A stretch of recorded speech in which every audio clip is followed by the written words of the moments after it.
Okay, so this is a new course on deep learning, and I have entitled it Deep Course on Deep Things. So it is a very long course, and I will record here. I will cover all the topics related to neural networks that I know and that I find useful.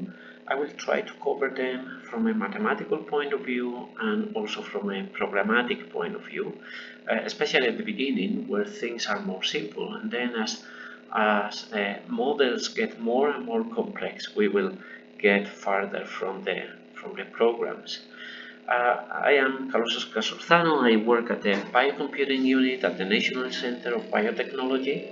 Our main topic is image processing for cryo-electron microscopy. So in this very first part of the course, we will cover just a bit of CryoEM, but also the topic or the ideas are general, and I'm sure they also apply to many other domains. So this is the logo of the course because it is a deep course on deep things. So we have a deep hole here.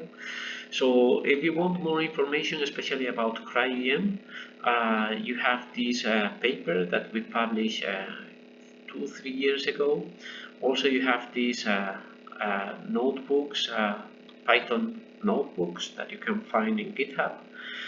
Also, you have this set of courses that I give on image processing, and I have particularly selected those in which I explain neural networks. This is for students or undergrad students, third year, fourth year, depending on the year. So it is a very gentle introduction to neural networks, and very often it is in Spanish. So you can think of machine learning as a way to solve problems. One of the most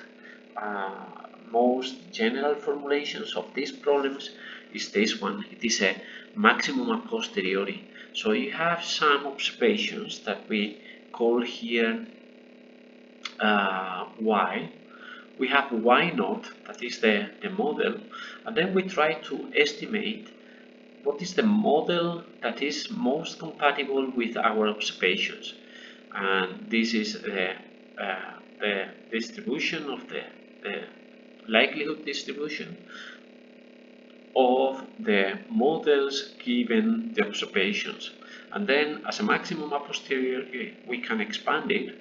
So it is the sum over all models, so the distribution of all models, so of a particular model. So concentrate on a particular model. So we have what is the likelihood according to the models of observing that model given, and so this is the a priori distribution, and then given that model, so what is the likelihood of observing these particular observations? It is the likelihood of observing these particular observations given that we think that the model is this one.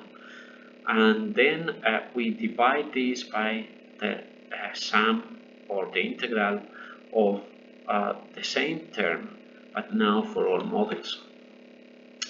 In the particular case that you think that given a model, your observations are Gaussian, and then you have the prior distribution. So then, if this is true, you can take the log likelihood of your maximum a posteriori likelihood. So this term will result to this one. That is the normal least squares problem that we normally have. And then the a priori term results in some prior on the distribution of the model parameters. So here the model parameters are given by theta. So theta determines what is y naught, and then xj play the role of an input to the system. So in general, the role of X and Y are played by different elements depending on what is your problem. And you can think of deep learning as simply a sophisticated F here. So deep learning is just a way to model what is why not, what is the set of models that you can consider.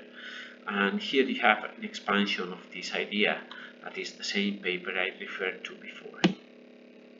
So for instance, this is CryoEM only, but the same idea applies to many other domains. So depending what is your problem.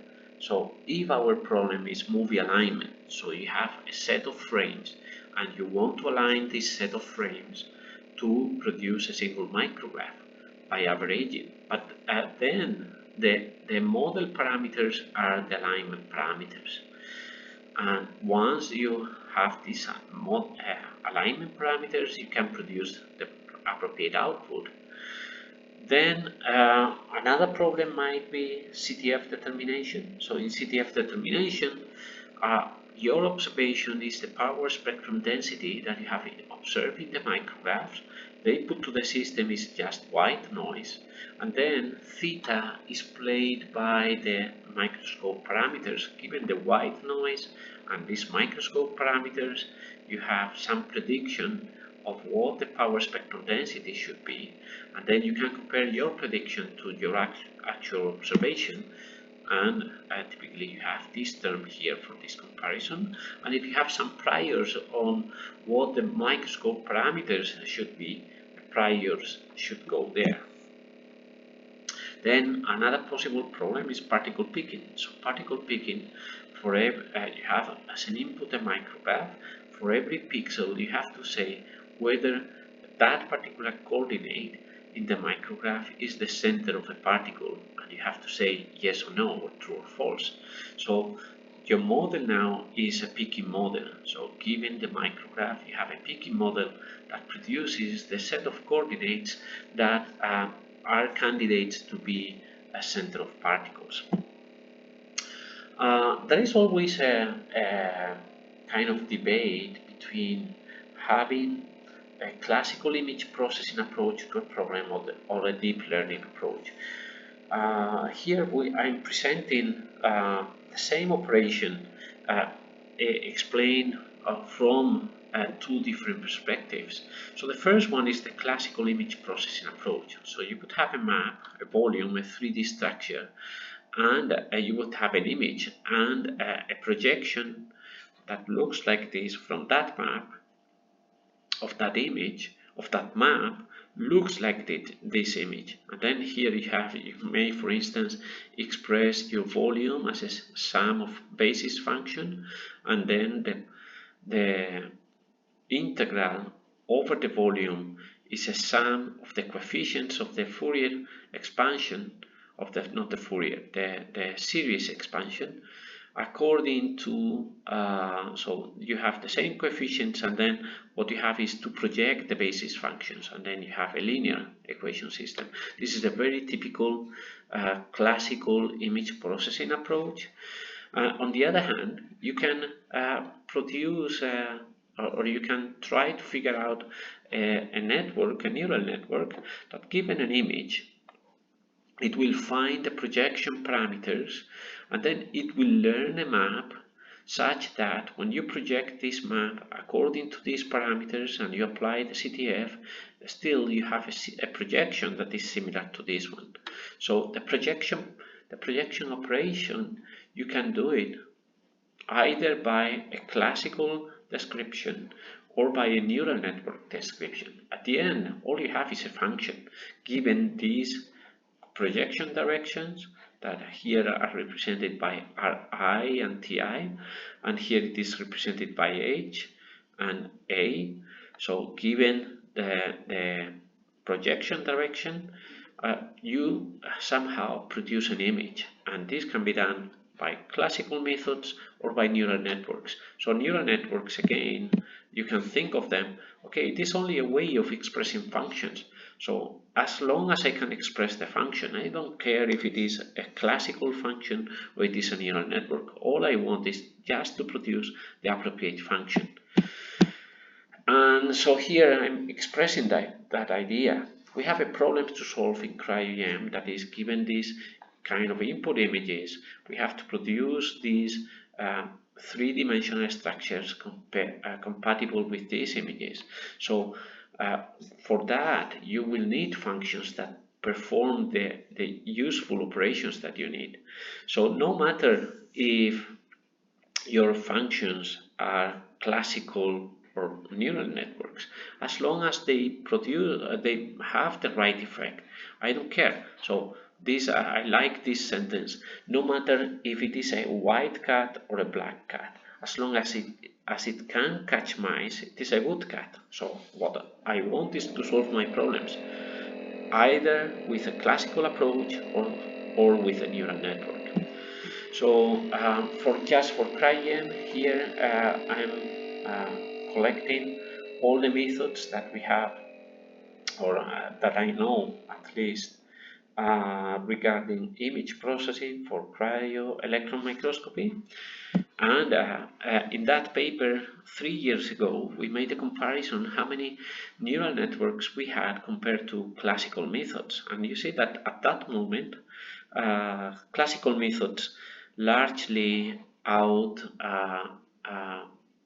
outperformed, but outweighed the the neural networks. Neural networks started to appear in CryoEM by 2016. By now we have many more methods of that kind, but also we have many other classical approaches because they are solving the problems pretty well.